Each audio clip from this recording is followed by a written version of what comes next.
There is something deeply unsettling about this photograph. At first, it looks like an ordinary American living room. A couch, a table, a window, a family sitting together. But there is something wrong. The family isn't real. They're mannequins. And this wasn't a movie set.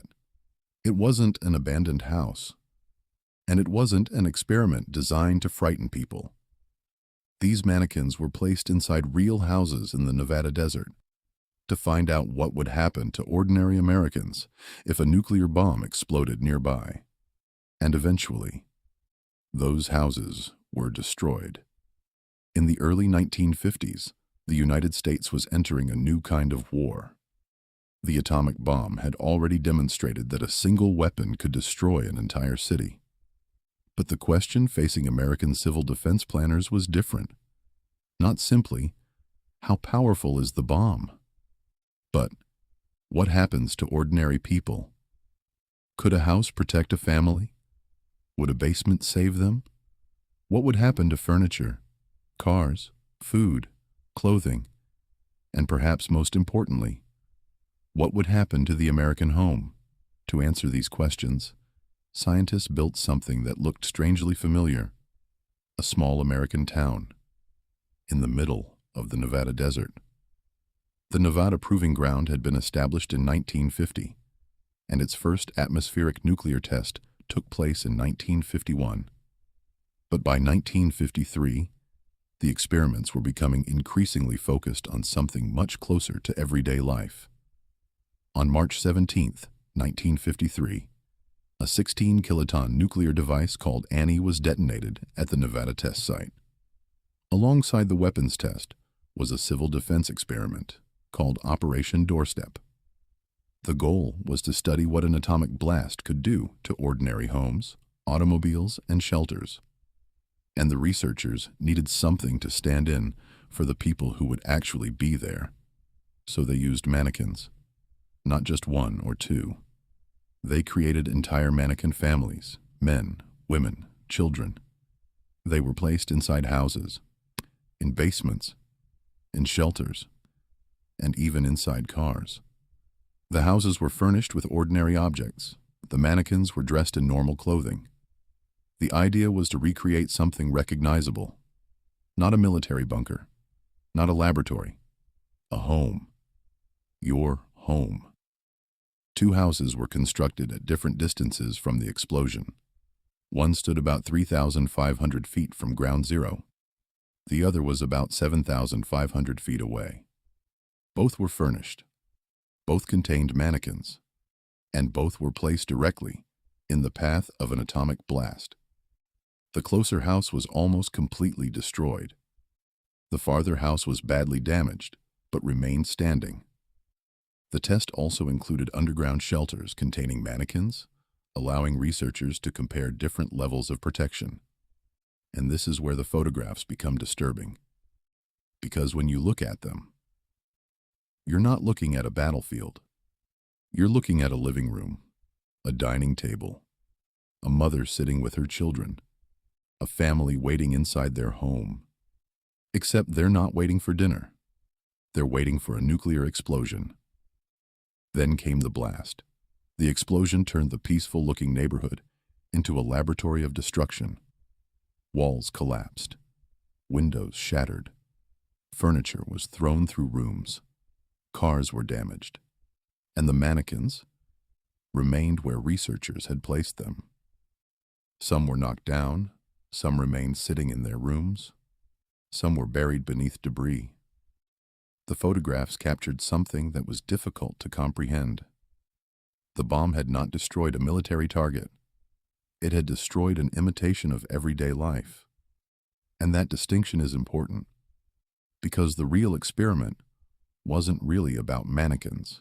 The mannequins were there to make the destruction understandable.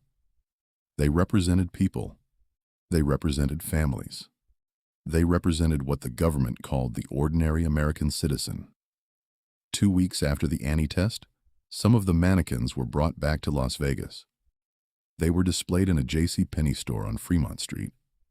The clothing had been donated for the experiment, and the mannequins were used to show the public what had happened.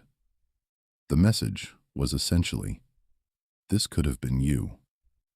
The mannequins had gone from being scientific test subjects to becoming part of a public demonstration, and the photographs of them would become some of the strangest images of the atomic age. But the United States wasn't finished. 2 years later, another experiment would create an even stranger scene. On May 5, 1955, a 29-kiloton nuclear device called Apple II was detonated at Yucca Flat. This time, the civil defense experiment was called Operation Q. Instead of simply testing a few houses, planners created what was described as a typical American community. There were houses, cars, utility systems, furniture, appliances, food, and once again, mannequins. The entire community was designed to answer a terrifyingly simple question. What would happen to an American town during a nuclear attack? And the footage from Operation Q is perhaps even more disturbing. Rows of mannequins stand outside in the Nevada desert. They're dressed in ordinary 1950s clothing. Some appear to be men, some women, some children. They stand silently, waiting for something they cannot possibly understand. Behind them are houses designed to look like normal suburban homes. In front of them is one of the most destructive forces humanity had ever created. Then the camera cuts away, and eventually, the bomb detonates. A massive flash fills the screen.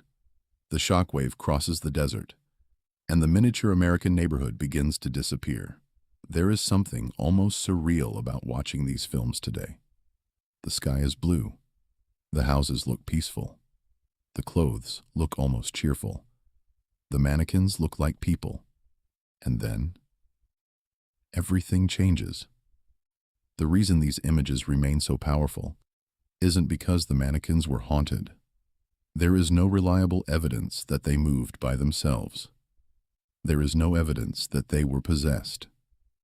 There is no supernatural explanation required. The horror is simpler than that. They were designed to be us.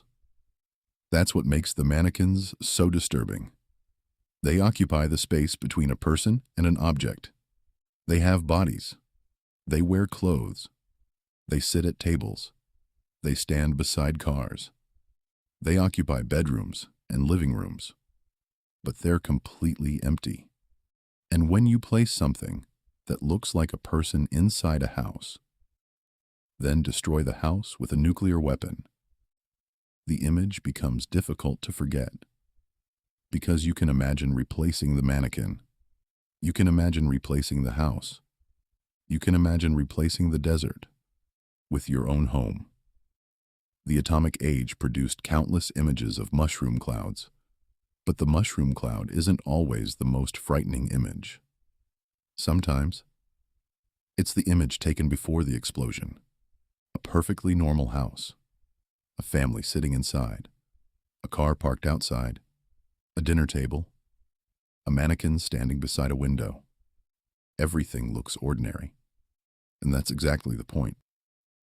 Because nuclear weapons were not only weapons that could destroy armies. They threatened the ordinary things people built their lives around. Homes, families, cities, normal life itself. Today, those old photographs and films have taken on another meaning. The Cold War is over. The Nevada test site no longer conducts atmospheric nuclear weapons tests, but the images remain. The houses, the cars, and especially the mannequins.